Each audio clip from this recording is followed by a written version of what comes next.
So I say this a good bit, right? And I don't know if you guys ever really listen truly, but I'm going to say it again because I think it's prudent for you guys to think about when you are starting up your investing career.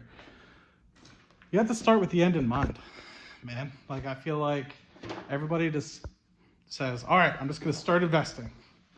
And it's like, you have to have a plan. Like, I know it sounds really stupid, but you got to always have a plan. And I feel like everybody always just tries to like get started without having any sort of idea. And I recognize that you kind of have to get your feet wet and stuff like that before you truly start to make a lot of progress and stuff like that. But like, you're just going to kind of spin your wheels and you're really not going to understand what the heck you're doing unless you start with the end in mind. And so, for example, I'm really starting to rethink now that I have had a moment to reflect about the things that I'm invested in and will they be able to get me to my 8-figure goal? Now think about it. Let's just say today you have $100,000 and you're like, all right, by 2031, I want to have $10 million. Okay, so let's take a step back. You want to have $10 million in 10 years. Cool, that's a great goal. I'm not going to make fun of you for that goal. I think it's attainable if you put the right motions into place. But if your portfolio is strictly consistent of blue chip dividend paying stocks, how are you supposed to 100x your portfolio and go from a $100,000 portfolio to a $10 million portfolio without putting something more extreme into place?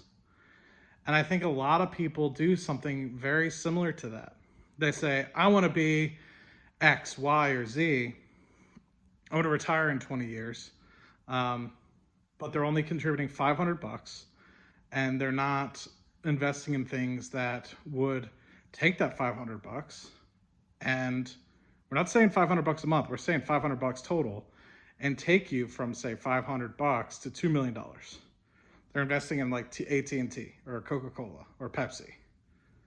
It's like, that's great and all, but like $500 is not going to turn into $2 million if you just let it sit there in something that is already an established business like Pepsi, Coca-Cola, or AT&T.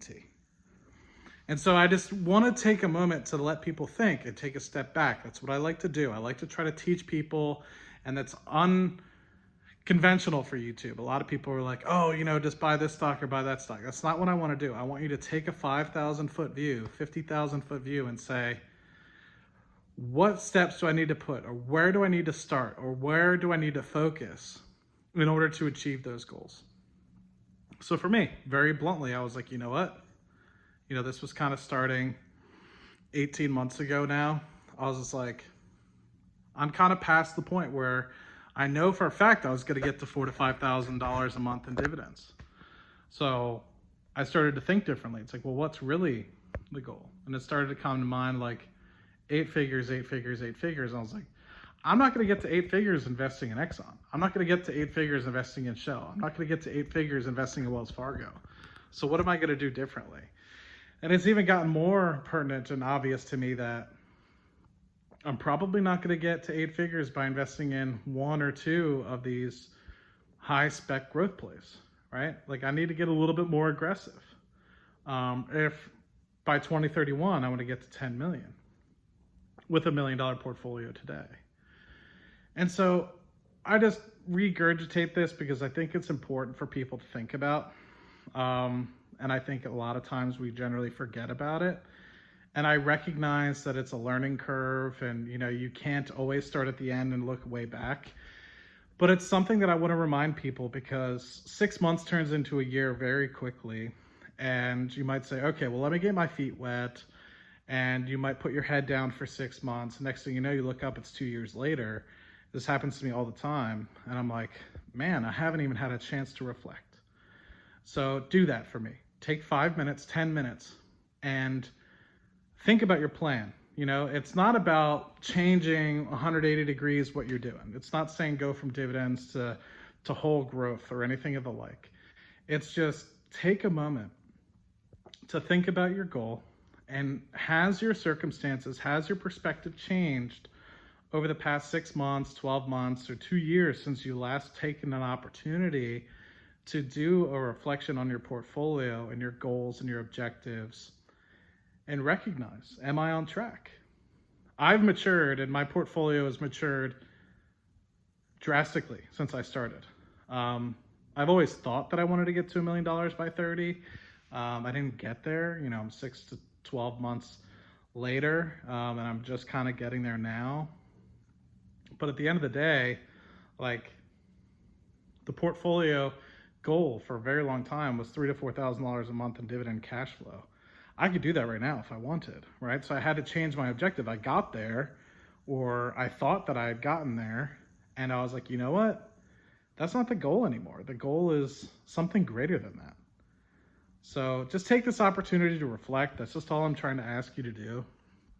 And think about it, man. Like, as you've grown, as you've invested more capital, as you've gone from a $10,000 portfolio to a $100,000 portfolio, or as you've gone from a $100 portfolio to a $10,000 portfolio, what has changed? What have you learned, right? Because we learn so much. Every time something happens in the market, interest rate changes, inflation comes, a company puts out an earnings report and it goes down, even though you thought it was going to go up with that earnings report, you learn something. And with all the combination of all the things that you've learned, your perspective changes. Things happen in life which change your perspective. And just overall, you learn more and than you had known beforehand. A big thing that we talk about at work, I work in subsurface, drilling for oil and gas wells that are sometimes 30,000 feet below the Earth's surface. One of the big things we always talk about is you don't know what you don't know. And once you find something and you realize something, some uncertainty or some risk, it might completely change your perspective as to how you want to develop something, how you want to build something, how you want to grow something. So it's just a reminder here, whether it's been 6 months, 12 months, 24 months since you've looked at your portfolio and thought about and gave a good reflection. A lot's happened, man. A whole pandemic has happened. Stocks have gone up 20 to 30% as a whole over the past 12 months. Whether investing in SPY or the Qs. So just take this opportunity to take a moment and use my prompt to take 5 to 10 minutes. And that's all I'm asking. So I recognize I repeated myself a little bit. Be sure to hit that subscribe button. Really appreciate it. Hopefully you can share this with your friends and family as always. And I'll see you guys in the next video. All right. Peace.